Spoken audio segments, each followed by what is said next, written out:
A very good morning to all. I hope you all are doing good. So my name is Riya Pandey and I'm your business studies educator. And today I'm going to start 11th class CBSE, chapter 1 nature and purpose of business, जिसमें हम trade and commerce की history के बारे में start करेंगे। और आज से ये सीरीज स्टार्ट हो गई है, अब हम पूरा चैप्टर्स 11 पूरा कंप्लीट करवा देंगे। ठीक है, so history end of trade and commerce में क्या है, सबसे पहले हम हिस्ट्री के बारे में जानेंगे कि ट्रेड स्टार्ट कहाँ से हुआ था। तो पहले के टाइम में जब हम ट्रेड करते थे तो किसकी जरूरत पड़ती थी, हमें बार्टर सिस्टम की। आई होप आपने बार्टर सिस्टम के बारे में सुना होगा। बार्टर सिस्टम में क्या करते थे, उस टाइम हमारे पास पैसे नहीं होते थे तो हम गुड्स के बदले गुड्स को एक्सचेंज करते थे, कमोडिटीज़ के बदले कमोडिटीज़। ठीक है, कमोडिटीज़ वर्सेस कमोडिटीज़ गुड्स। ठीक है, इस टाइम जो फार्मर्स होते थे वो एक्सचेंज करते थे, जैसे राइस दे के कोई वीट ले रहा है, ठीक है, दाल दे के कोई चावल ले रहा है, एंड जो उनको सब्जियां दे के, मतलब टमाटर वगैरह दे के आलू वगैरह लिया जा रहा है, तो मतलब वो कमोडिटीज़ के बदले कमोडिटीज़ चेंज करते थे। फिर जैसे जैसे टाइम पास हुआ वैसे वैसे ट्रेड में ग्रोथ आई और मनी को इन्वेंट किया गया।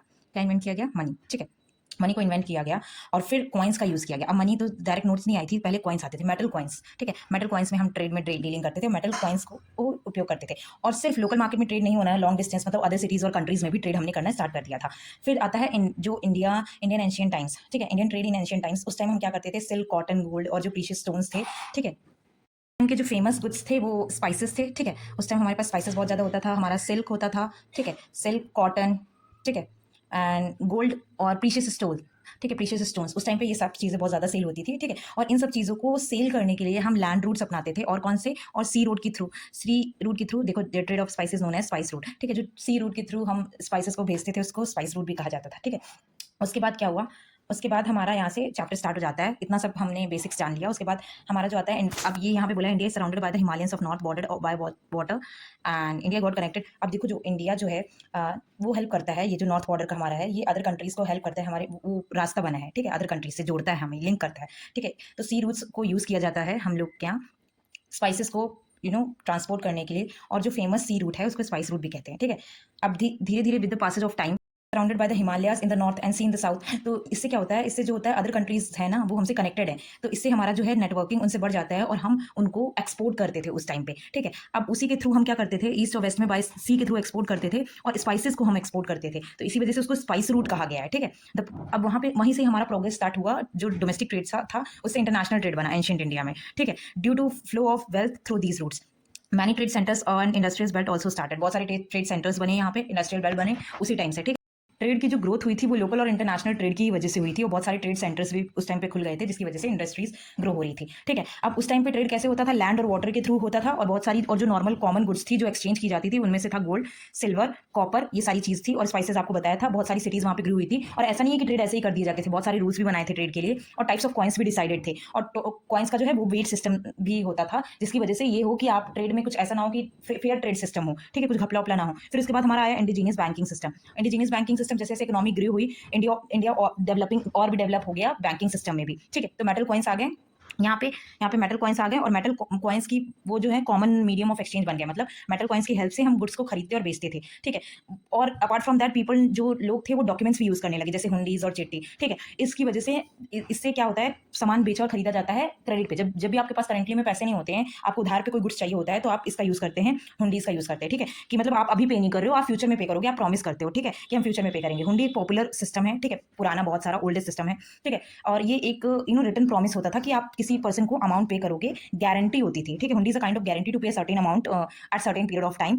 अब इसको ट्रांसफर कर सकते हैं, it can also be transfer to the another person, और किसी और पे भी इसको ट्रांसफर कर सकते हैं। ठीक है, सिस्टम के डेवलपमेंट के साथ साथ, बैंकिंग सिस्टम के डेवलपमेंट के साथ साथ बहुत सारी और डेवलपमेंट्स हुई उस टाइम पे। Rise of intermediaries. इंटरमीडियरीज क्या होते हैं, जब आप ट्रेड करते हो ना, तो बीच में कुछ लोग होते हैं जो एज अ एजेंट और ब्रोकर काम करते हैं। ठीक है, तो वो भी उस टाइम पे बढ़ा था। उसके बाद राइज, और फिर ट्रांसपोर्ट है, और भी लैंड ट्रांसपोर्ट होता था, वाटर भी ट्रांसपोर्ट होने लगा। ठीक है, उसके बाद बहुत सारी ट्रेडिंग कम्युनिटीज़ बनाई गई। ठीक है, different parts of the countries में, डिफरेंट कम्युनिटीज़ में बहुत सारी ट्रेडिंग कम्युनिटीज़ बनाई गई। मर्चेंट कॉर्पोरेशन बनाए गए। मर्चेंट कॉर्पोरेशन क्यों बनाए गए, जो ट्रेडर है उसके इंटरेस्ट को प्रोटेक्ट करने के लिए बहुत जगह मर्चेंट कॉर्पोरेशन बनाए गए। ठीक है, वहाँ पे सम बेसिक रूल्स और रेगुलेशंस थी, कोड ऑफ कंडक्ट था कि इसी के तरीके से आप लोग ट्रेड करोगे। ठीक है, उसको वॉयलेट नहीं करना होता था। ठीक है, और ट्रेडर्स को है ऑक्ट्रॉय ड्यूटीज पे करनी होती थी on import of the goods. Trade industry taxes were major source of the revenue. ठीक है, और जो टैक्सेस होते थे वहीं से तो गवर्नमेंट को रेवेन्यू जनरेट होता था। कस्टम ड्यूटीज पे करनी होती थी, टैक्सेस वगैरह पे करने होते थे। तो that is all about the merchant corporation. उसके बाद बहुत सारे मेजर ट्रेड सेंटर्स ओपन हुए, जैसे पाटलिपुत्र, पेशावर, मथुरा, वाराणसी, ये सारे ट्रेड सेंटर्स बने।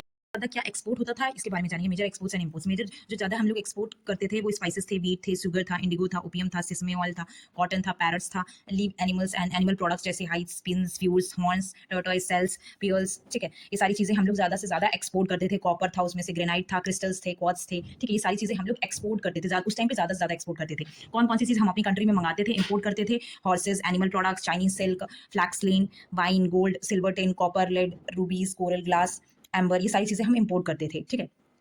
पोजीशन की बात हुई इंडियन की पोजीशन में। अब देखो बिटवीन 1 to 7 सेंचुरीज में इंडिया को सब लार्जेस्ट इकोनॉमी बोला गया था एंशिएंट और मेडिवल वर्ल्ड में, ठीक है। जो क्या करता था 1/3 पार्ट और 1/4 पार्ट ऑफ वर्ल्ड्स वेल्थ है ना कंट्रोल करता था, ठीक है। अब बहुत सारी ऐसी कंट्रीज थी जो जैसे बहुत सारे यहाँ पे ट्रैवलर्स आते थे, वो उनको इंडिया को रेफर करते थे एज अ स्वर्ण भूमि और स्वर्ण द्वीप अपनी राइटिंग्स में। जब उनको राइटिंग में लिखते थे ना, कहानियां वगैरह लिखते थे, तो स्वर्ण भूमि बोलते थे इंडिया को, ठीक है।